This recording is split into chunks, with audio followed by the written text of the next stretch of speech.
రామ్ చరణ్ ఇప్పుడు ధ్రువలో చివరి పాట షూటింగ్ కోసం రకుల్ సింగ్ తో కలిసి థాయిలాండ్ వెళ్లిన సంగతి తెలిసిందే. అయితే ఇది షూటింగ్ కోసం వెళ్లిన టూర్ అయినా తన వైఫ్ ఉపాసను కూడా వెంట పెట్టుకుని వెళ్లాడు. ఇప్పుడు సాంగ్ షూటింగ్ కూడా స్టార్ట్ అయిపోగా చెర్రీ రకుల్ ఇద్దరు తెగ ఉత్సాహంగా వర్క్ చేస్తున్నారట. తన భర్తతో పాటు రకుల్ సింగ్ కూడా ఎంత కష్టమైనా సరే ఉత్సాహంగా పనిచేస్తుండడం చూసి ఉపాసనకి గిల్టీగా ఉందట. వీకెండ్ ఆనందంగానే ఉన్నా గిల్టీగా ఉంది. రామ్ చరణ్ వర్క్ చూస్తుంటే ఉత్సాహం వస్తుంది. హార్డ్ వర్కింగ్ హస్బెండ్ అంటూ ట్వీట్ చేసింది ఉపాసన. నటుల పని అసలే మాత్రం సులభం కాదు. డెస్క్ వెనకాల పనిచేయడానికి ప్రిఫరెన్స్. రామ్ చరణ్ రకుల్లకు నా రెస్పెక్ట్ అని కూడా చెబుతుంది ఉపాసన. ఈ ట్వీట్ తో పాటు టాయ్ బీచ్ లో తీసుకున్న సెల్ఫీ కూడా పోస్ట్ చేసింది ఉపాసన.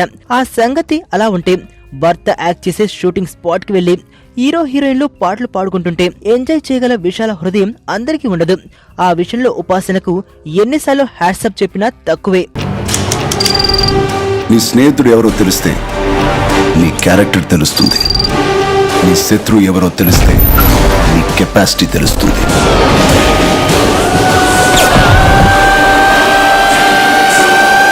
నా శత్రుని సెలెక్ట్ చేసుకున్నాను.